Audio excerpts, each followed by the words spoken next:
I hope कि आप लोग मस्त व्यस्त और स्वस्थ होंगे। एंड आज के इस वीडियो में हम जानने वाले हैं कश्मीर के राजवंश, यानी कि अगर हम बात करें कि कश्मीर में कैसे कैसे राजवंश ने अपना अपना आधिपत्य किया और कश्मीर में कौन कौन से राजवंश आप लोगों को पढ़ना है जो कि यूपीएससी बीपीएससी के लिए या फिर आईएएस प्रिपरेशन के लिए बहुत ही खास है।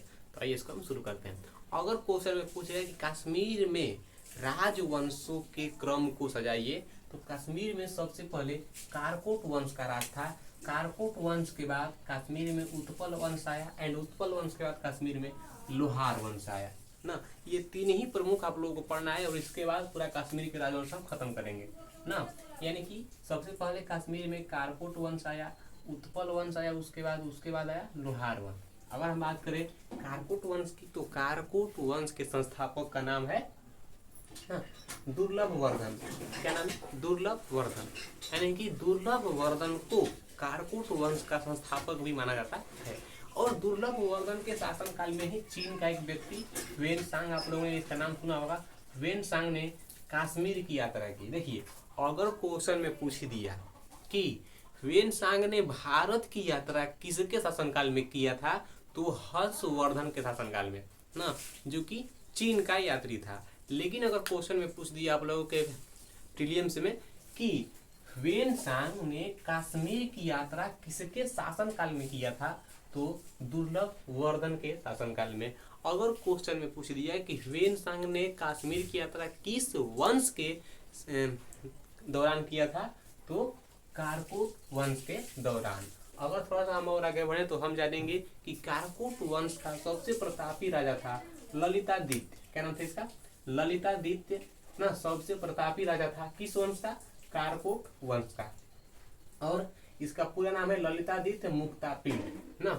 ललितादित्य मुक्तापीड कारकोट वंश का सबसे प्रतापी राजा था और इसने कश्मीर में एक मंदिर बनवाया था जिसका नाम था मारतंड मंदिर। क्या नाम था? मारतंड मंदिर। तो क्वेश्चन में घुमा करके पूछता है कि मारतंड मंदिर किसके शासन काल में और किसने बनवाया था, तो कारकोट वंश के शासनकाल में और ललितादित्य मुक्तापीड के ने बनवाया था इसको। अब धीरे धीरे ये वंश खत्म हो गया, यानी कि कारकोट वंश धीरे धीरे क्या हो गया, समाप्त हो गया। और उसके बाद कश्मीर में आया उत्पल वंश। तो अगर हम बात करें उत्पल वंश की, तो उत्पल वंश के संस्थापक का नाम थे अवंती वर्मन। यानी कि अवंती वर्मन ने ही उत्पल वंश की स्थापना किया था और अवंती वर्मन कश्मीर में ही अपने नाम से अवंतीपुर नामक नगर की स्थापना की। अवंतीपुर नामक नगर की स्थापना किसने किया था, तो अवंती वर्मन ने। और अवंती वर्मन किस वंश के संस्थापक थे, तो उत्पल वंश का। उत्पल वंश कहाँ का राजवंश था? कश्मीर के राजवंश था। और यह किसके बाद आया था, तो कारकोट वंश के बाद का वंश है। और किससे पहले का वंश है, तो लोहार वंश से पहले का वंश है। क्रम आप लोग याद रखें, क्योंकि क्रम बहुत ही जरूरी है एग्जाम के लिए, खास करके ना मेंस के एग्जाम के लिए या फिर प्रीलिम्स के एग्जाम के लिए ना, ये बहुत ही जरूरी है क्रम। क्योंकि क्रम ऐसे आता है ऑब्जेक्टिव में कि क्रम सजाइए और रहेगा ऑप्शन में 4 को, ये घुमा करके दे देता है कभी कभी।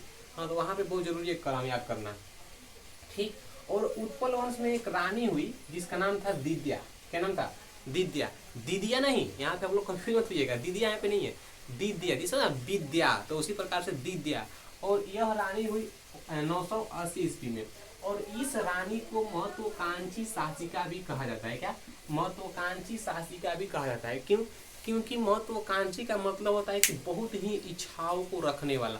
और विद्या जो थी, इसके अंदर बहुत ही इच्छाएं थी, यानी कि यह इच्छाओं से परिपूर्ण शासिका थी, इसलिए इसको महत्वाकांक्षी शासिका भी कहा गया है। पूछा है क्वेश्चन कि दिद्या किस वंश की महत्वाकांक्षी शासिका थी, तो उत्पल वंश की ना। और धीरे धीरे यह वंश भी समाप्त हो गया। एंड अगला वंश है लोहार वंश। अगर हम बात करें लोहार वंश की, तो लोहार वंश के संस्थापक का नाम ना संग्राम राज। संग्राम राज के बाद लोहार वंश में एक राजा हुआ अनंत, और अनंत की पत्नी थी सूर्यमती। तो सूर्यमती ने अनंत की बहुत ही सहायता किया था आर्थिक रूप से। तो वो क्वेश्चन ज्यादा महत्वपूर्ण नहीं है, बस आप लोग इतना याद रखिए कि लोहार वंश के संस्थापक का नाम संग्राम राज, और संग्राम राज को लोहार वंश का संस्थापक भी माना जाता है। और लोहार वंश का एक शासक था हर्ष विद्वान। हर्ष विद्वान एक शासक था लोहार वंश का। देखिए, हर्ष और विद्वान एक ही है, आप उधर नीचेगा। हर्ष और विद्वान एक ही में है।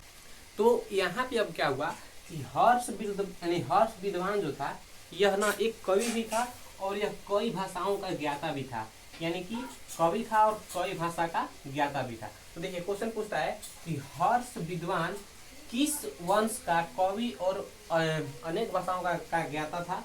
तो लोहार वंश था। लोहार वंश का ना हर्ष विद्वान एक शासक था और यह कवि भी था और कई भाषाओं का ज्ञाता भी था। ठीक है, थोड़ा सा और आगे बढ़े ना, तो कलहड़ यानी कि कलहड़ एक कवि का नाम है जो कि हर्ष पर आश्रित था, यानी कि यूं कहें तो यह हर्ष का आश्रित कवि था।